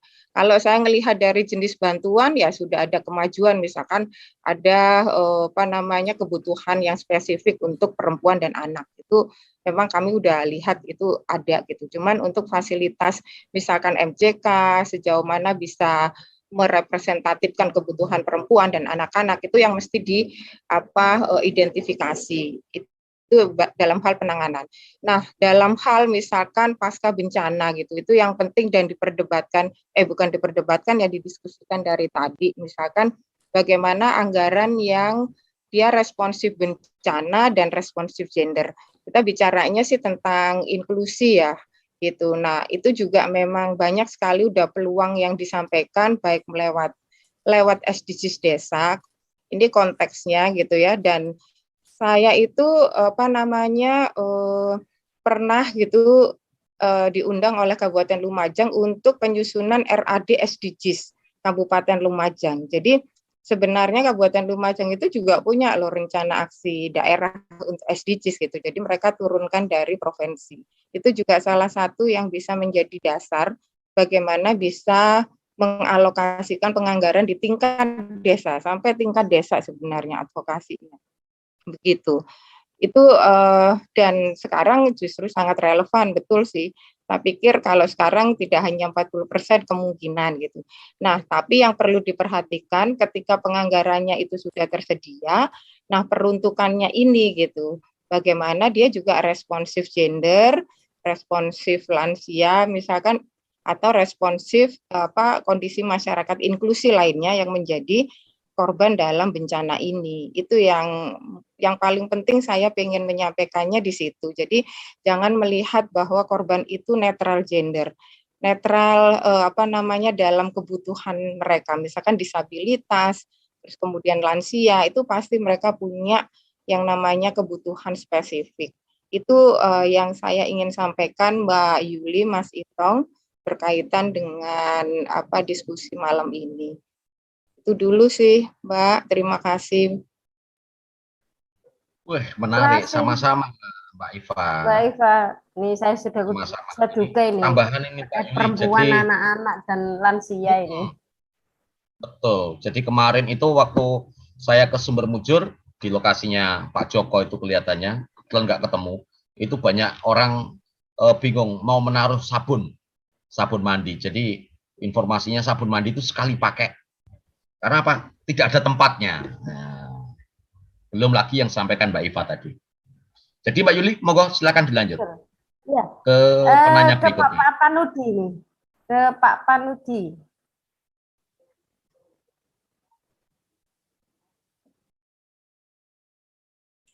Silakan. Ya, Ya. terima kasih. Assalamualaikum warahmatullahi wabarakatuh. Selamat malam kepada sahabat-sahabat semuanya.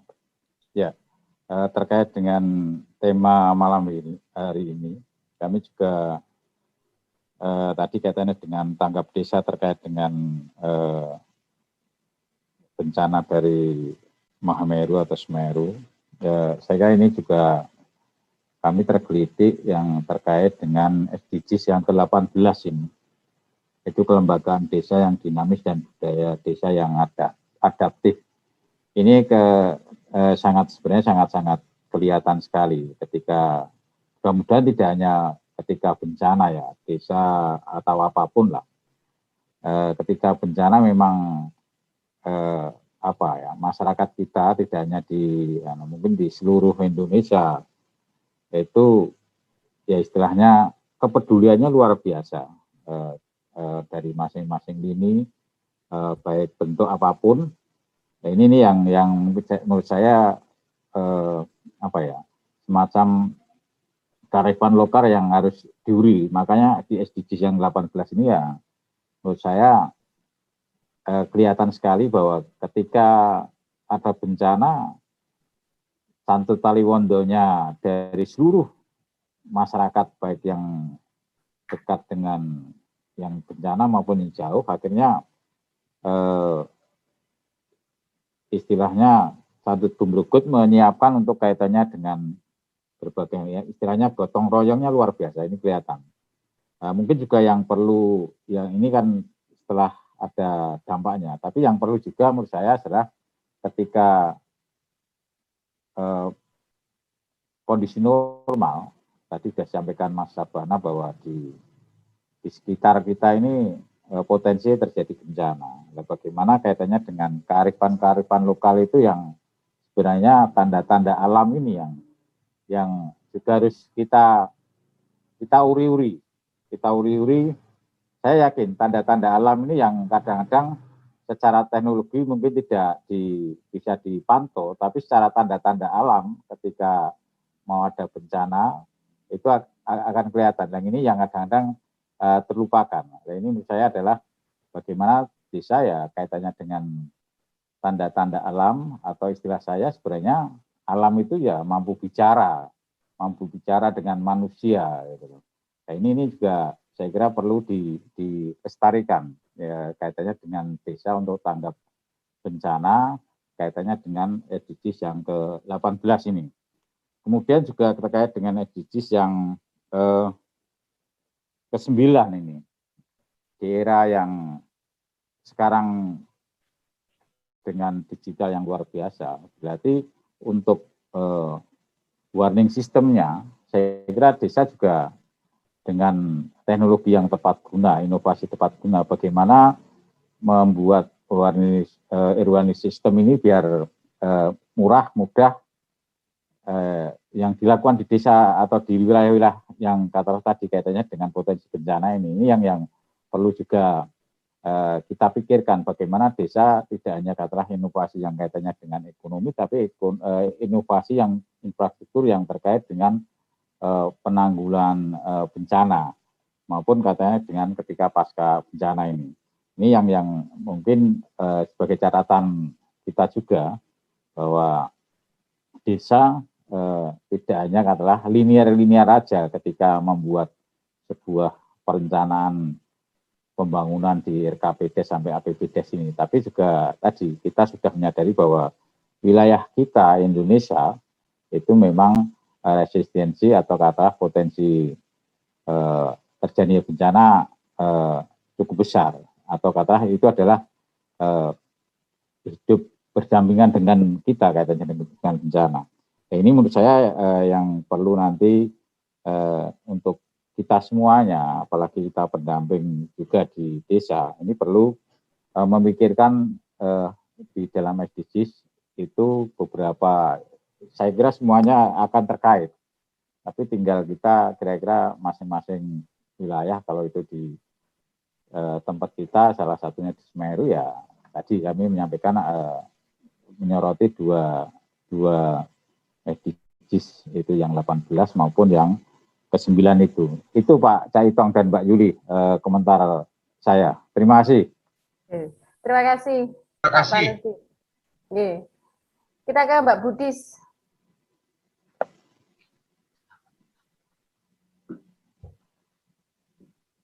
Monggo, Mbak Terima Budis. kasih. Halo Mbak Budis. Halo Mas Itong sama Mbak Yuli, terima kasih. Jadi saya meneruskan Pak Panudi ya barusan. Jadi kalau pertama tadi disampaikan meletusnya Gunung Semeru itu bukan suatu yang menakutkan. Iya, jika gitu ya. Jika sudah tidak ada korban gitu, jika warga sudah bisa mengantisipasi gitu. Bahkan kalau di luar negeri seperti di Jepang gunung meletus itu kayak sudah menjadi wisata gitu. Karena sudah tersiapkan semuanya yang tidak mengganggu atau tidak memberikan dampak kepada warga gitu. Nah, saya ingin pakai yang SDGs Goal 13 ya. Kalau di situ sudah memang kita harus mempersiapkan menguatkan daya tahan dan kapasitas adaptasi masyarakat. Kemudian di dalamnya ada pendidikan, ada penyadaran dan penguatan kapasitas masyarakat untuk menghadapi secara bersama-sama kebencanaan gitu, baik alam maupun non alam gitu. Nah, bagaimana cara-caranya gitu? Nah, saya akan berangkat dari sharing yang secara konkret pernah kita terlibat di dalam penanganan gempa di Lombok Timur dan Lombok Utara. Lombok Timur dan Utara itu memang semacam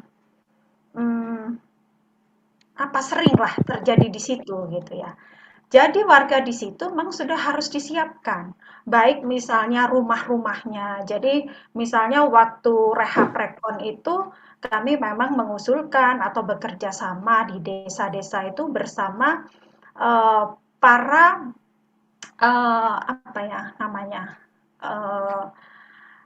orang-orang yang punya kemampuan bagaimana membangun rumah yang tahan gempa gitu. Terus kemudian berugak-berugak banyak dibangun gitu, karena berugak itu ternyata banyak membantu warga ya, memberikan, karena dia tidak ikut runtuh gitu ya. Jadi kalau di Lombok Utara itu kan di depan Rupa itu apa ya? Berugak itu kayak gazebo yang ada di depan rumah setiap warga gitu. Biasanya di tempat musyawarah gitu atau tempat istirahat gitu kalau siang hari dari kebun gitu. Nah, itu kayak gazebo tapi juga agak besar. Tamu-tamu diterima di situ gitu. Justru si berugak itu yang menyelamatkan warga gitu. Kalau warga di situ karena dia tidak akan hancur. Biasanya dibuat dari bambu, bisa dibuat kayu juga gitu. Jadi kemudian pada waktu rehab rekon kita memang banyak mengusulkan rumah-rumah yang memang tahan gempa gitu. Jadi kalau ada gempa lagi nggak hancur lagi rumah warga, tapi dia tetap tahan gitu, sebagaimana beberapa wilayah di Yogyakarta gitu. Nah, itu saya memang membayangkan bagaimana wilayah-wilayah atau desa-desa yang biasa menjadi langganan ketika gunung meletus itu memang menjadi wilayah-wilayah pertanian yang pemukimannya agak jauh, tidak tersentuh gitu ya. Karena itu jika ada ada bencana lagi gitu meminimalisir korban sebenarnya gitu. Terus kemudian yang disebut edukasi masyarakat itu bagaimana warga di desa-desa yang biasa terkena bencana di Lumajang ini juga punya yang menurut Pak Panudi itu kemampuan mendeteksi gitu ya, meskipun mungkin ada early warning system yang harus dibangun oleh pemerintah gitu. Tapi perlu juga warga itu punya antisipasi yang cepat untuk hal itu gitu. Kemudian termasuk juga bagaimana secara mandiri melakukan penanganan bencana pada masa darurat. Ini misalnya kami mulai misalnya di Lombok Utara dan Lombok Timur. Kita bikin posko, pos perempuan, nggak boleh disebut posko waktu itu, pos perempuan. Nah, secara cepat, ibu-ibu yang sudah kita latih itu mengecek di mana sebenarnya tempat-tempat aman untuk mengungsi. Kedua, apa kebutuhan warga di situ, berapa jumlahnya, berapa perempuan yang melahirkan, sedang melahirkan, punya anak bayi, berapa perempuan yang sedang hamil, berapa lansia. Semua itu bisa didata secara cepat, tapi itu harus dilatih. Kemudian cara mengkomunikasikan dengan jaringan-jaringan di luar, itu kan kalau seperti Sulbar, seperti Lombok, itu kan benar-benar terputus ya, hubungan langsung komunikasi dengan di luar, ibu-ibu itu harus naik pohon gitu ya. Ketangguhan untuk tanggap bencana masyarakat itu memang harus dibangun, dilatih gitu. Dan kita melatihnya pakai ibu-ibu dan itu berhasil menjawab berapa jumlah korban dengan cepat yang mengungsi dan kemudian kebutuhan-kebutuhan yang disebut oleh Mbak Iva tadi gitu. Jadi itu yang diharapkan sebenarnya yang akan ingin dicapai di dalam Goal 13 itu. Karena di Goal 13 itu sudah terintegrasi bagaimana di dalam proses manajemen kebencanaan itu punya fokus kepada perempuan, disabilitas, lansia, anak-anak gitu. Jadi sudah ada perspektif gender dan inklusifnya di situ gitu. Jadi berharap sebenarnya ini kan bolak-balik ya kalau Semeru itu meletus bagaimana Pak Kades juga warga di situ, mungkin juga pemerintah daerah di Lumajang sudah mulai memikirkan area-area yang rentan bencana itu untuk menjadi desa-desa yang siaga dan tanggap bencana gitu. Berarti supaya harusnya sudah ini ya Mbak Budis ya, harus ada bisa. Ya Mbak Yuli. Berarti harusnya sudah bisa untuk berdampingan dengan meletusnya Gunung Semeru ini. Iya, Mbak Yuli, karena sudah berkali-kali Indonesia itu seharusnya sudah mempunyai kemampuan untuk merespon bencana secara cepat dan meminimalisir korban. Kenapa? Karena kan kita di area ring of fire itu gitu, sudah tahu itu berkalanya berapa tahun. Kira-kira modelnya, kehancurannya seperti apa, kesiagaan itu yang sebenarnya memang kitanya sudah harus canggih gitu ya. Tidak selalu kalau ada bencana itu memulai dari awal, pemerintah daerahnya bingung, pemerintah desanya bingung, padahal sudah sering terjadi di situ. Itulah sebagai yang pendamping juga bingung. Iya Pak, jadi negara, pemerintah daerah sampai desa yang memang daerahnya itu ring of fire itu atau yang memang rentan bencana itu udah harus siap. Gitu. Itu kira-kira Mbak Yuli sama Mas Vito. Mbak Putri. Ya. Menarik ini. Jadi malam ini kita sebetulnya dapat ilmu banyak. Satu lagi nih, setelah ini nanti ini ya. Monggo, silakan. Waktunya satu lagi kita Ada waktu sedikit, Mbak Yuli. Iya. Satu lagi nih, Oke. Pak Bima Mas Tresna. Bima, silakan Mas Bima 3 menit ya. Baik, Assalamualaikum warahmatullahi wabarakatuh. Waalaikumsalam warahmatullahi wabarakatuh. Waalaikumsalam warahmatullahi wabarakatuh. Mas Salam Bima dari kenal. mana? Saya dari Kalsel, Tanah Bumbu. Oh iya, Oke. oke. Baik, mungkin terkait bencana ini kan begitu. Jadi saya melanjutkan yang disampaikan Bapak Pak Nudi ya. Pak Nudi ya. Pak Nudi, yaitu terkait masalah apa namanya tanggap bencana sebelum terjadinya bencana gitu kan, Pak. Sebelum terjadinya bencana. Memang beberapa bencana itu memang seharusnya kita memiliki teknologi untuk apa namanya deteksi bencana seperti itu. Lalu Pak Panduli tadi menyampaikan bahwasannya selain dengan teknologi juga kita ada bisa membaca bencana itu melalui alam kan seperti itu. Nah ini sungguh menarik ini sebenarnya. Jadi kenapa kita tidak ini apa namanya mengembangkan sembari apabila ada yang namanya kebun binatang desa gitu kan. Jadi keterkaitan itu karena bencana-bencana seperti gunung meletus dan gempa bumi terkaitannya dengan frekuensi kan gitu. Ada beberapa hewan yang memiliki frekuensi tertentu dapat menangkap bencana itu akan terjadi. Apabila ini bisa diterapkan, dikaji dan bisa dikonversi frekuensi yang dihasilkan oleh hewan ini dapat perilaku hewan ini dapat dikonversi ke dalam bentuk teknologi. Nah, ini akan sangat membantu saya kira. Mungkin itu saja sih sedikit. Selain itu juga kebun binatang desa ini nanti juga bisa menghasilkan apa namanya ekonomi tambahan untuk desa itu sendiri, untuk BUMDes mungkin sebagai tempat pariwisata desa selain sebagai tempat pusat kajian untuk tanggap darurat bencana seperti itu. Mungkin itu sedikit dari saya. Mungkin bisa kita diskusikan lebih lanjut mengenai itu atau menjadi bahan diskusi selanjutnya mungkin. Ya, seperti itu. Terima kasih semuanya. Ya, terima kasih Mbak Yuli. Kita ke Jadi ini tanggapi tema kita itu kan Mahameru menagih komitmen terhadap kesiapan desa tanggap bencana. Tadi paparannya sudah banyak hal. Sampai yang terakhir adalah bagaimana kemudian mengkonversi insting hewan menjadi satu teknologi yang itu bisa dikembangkan di desa. Ini inovasi nanti yang bisa didorong di desa. Hal yang tidak kalah penting untuk Mahameru, untuk Semeru saat ini adalah segera melakukan proses evaluasi karena di lokasi-lokasi posko tampaknya sudah mulai agak kurang sehat.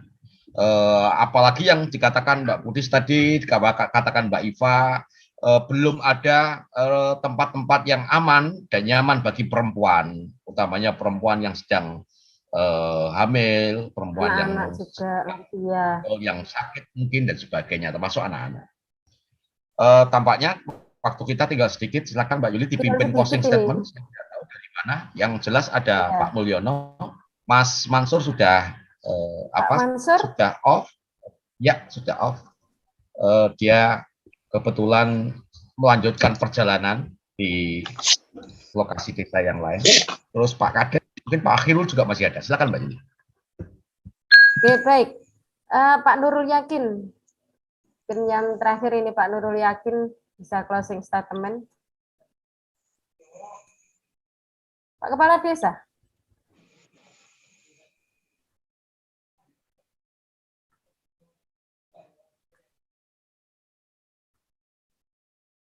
Pak Kepala Desa sudah terpental atau gimana ini? Enggak ada ini. Ya, Pak Kades tampaknya tidak ada, Mbak Yuli, Pak Kades. Iya, sudah terpental ini. Mungkin signalnya juga dekat dari gunung ini. Pak Joko Mulyono. Iya, Pak Joko. Iya, Mbak Yuli. Ya, teman-teman semua, Pak Ibu, alhamdulillah. Agak keras sedikit, Pak. Ya, suaranya agak ini, agak kesini. Bapak dan Ibu, terima kasih kami tadi diberikan pertanyaan untuk bisa di depan forum ini. Closing statement saya bahwa di tanggung jawab kita. Jadi manajemen itu adalah bencana itu tidak bisa ditangani oleh satu organisasi sekalipun pemerintah, melainkan adanya kerjasama baik organisasi pemerintah maupun non pemerintah, dan pendekatan antisipasi atau mitigasi itu lebih mulia karena akan bisa mengurangi dampak akibat serta risiko yang dihadapi. Saya kira itu Mbak Presiden saya, dan terima kasih kepada semuanya. Semoga kita diberikan kesehatan, ya. Indonesia tangguh kan begitu ya. Ya, terima kasih Mbak Yuli, Mas Itong, sekali lagi Bapak Ibu, dan mohon maaf jika ada kekurangan. Assalamualaikum warahmatullahi wabarakatuh. Oke, terima kasih.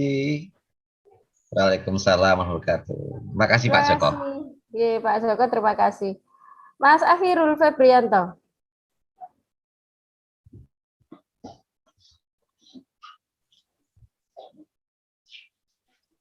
Siap, Mbak Yuli.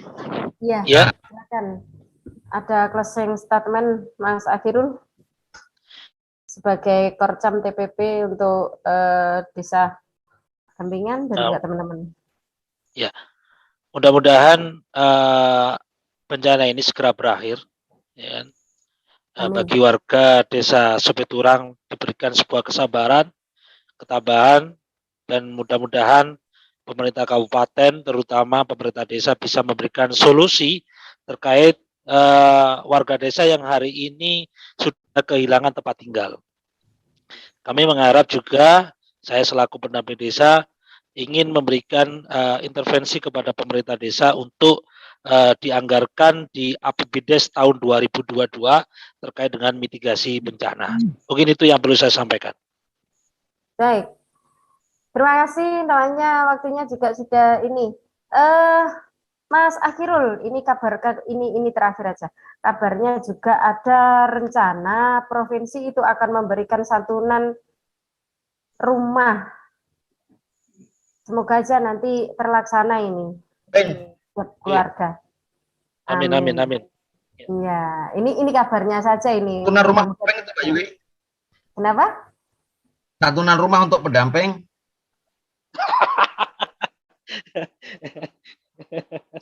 Beli baju seragam dulu.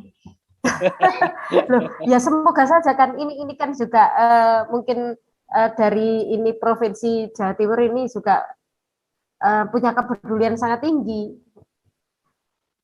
Ya, betul. Mudah-mudahan, amin, amin, amin. Amin. Yes, Pak Nurul tidak ada Pak Yuli ya? Enggak ada ini, sudah enggak ada ini. Oke, berarti para pihak yang kita undang sudah tidak ada. Ini mau kita akhiri sekarang, Mbak Yuli? Siap. Atau ada yang disampaikan? Untuk tadi untuk Pak Kades mestinya ya, mudah-mudahan apa yang disampaikan oleh Mas Akhirul bahwa di Lumajang itu bencana gunung meletus itu tidak terjadi hanya ini saja, tapi tahun-tahun sebelumnya juga sudah terjadi. Dan Mas Amirul sebagai pendamping desa untuk mendampingi bahwa anggaran untuk mitigasi bencana itu sangat-sangat diperlukan dan sangat ini mendominasi karena di bantaran Gunung Semeru. Itu saja yang saya sampaikan. Siap. Pak Itong, monggo. Oke, terima kasih Mbak Yuli dan seluruh kawan-kawan serta narasumber yang menjadi pemantik malam ini. Sungguh malam ini adalah malam yang bisa membuat kita merefleksikan diri sejauh mana kita sebagai pendamping telah memiliki kontribusi besar terhadap proses pengantisipasian berkaitan dengan kebencanaan, karena Semeru telah memberikan pelajaran besar, dan tentu saja bagi kawan-kawan yang ada di kawasan-kawasan yang memiliki potensi yang cukup besar pula untuk terjadinya bencana alam, maka satu hal yang penting yang harus kita dorong adalah lahirnya APBDes yang memiliki aroma ketanggap bencanaan alam, termasuk di dalamnya adalah bagaimana kita memikirkan tentang APBDes yang inklusi meskipun dengan aroma kebencanaan alam. Itu mungkin yang bisa saya sampaikan kepada Bapak dan Ibu di penghujung acara Forum Pendamping episode 15 ini. Semoga kita bisa bertemu kembali di episode 16. Tentu saja dengan tema yang lain yang bisa diikuti oleh seluruh kawan-kawan pendamping. Itu catatan-catatan yang bisa saya sampaikan, Mbak Yuli. Terima kasih. Assalamualaikum warahmatullahi wabarakatuh. Waalaikumsalam warahmatullahi wabarakatuh. Ya. Salam pendamping profesional. Baik, terima kasih Pak Itong dan juga teman-teman semua, teman-teman yang di Lumajang, jangan lupa bahwa pasca untuk menganggarkan pasca bencana ini juga sangat penting bagi 2022.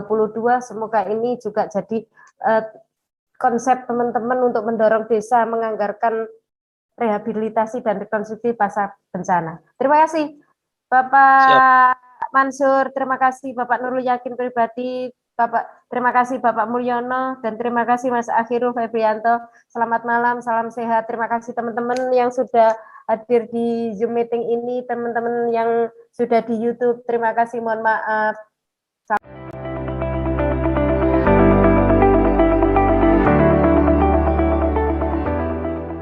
Forum Pendamping, tempat berbagi pendamping desa Indonesia.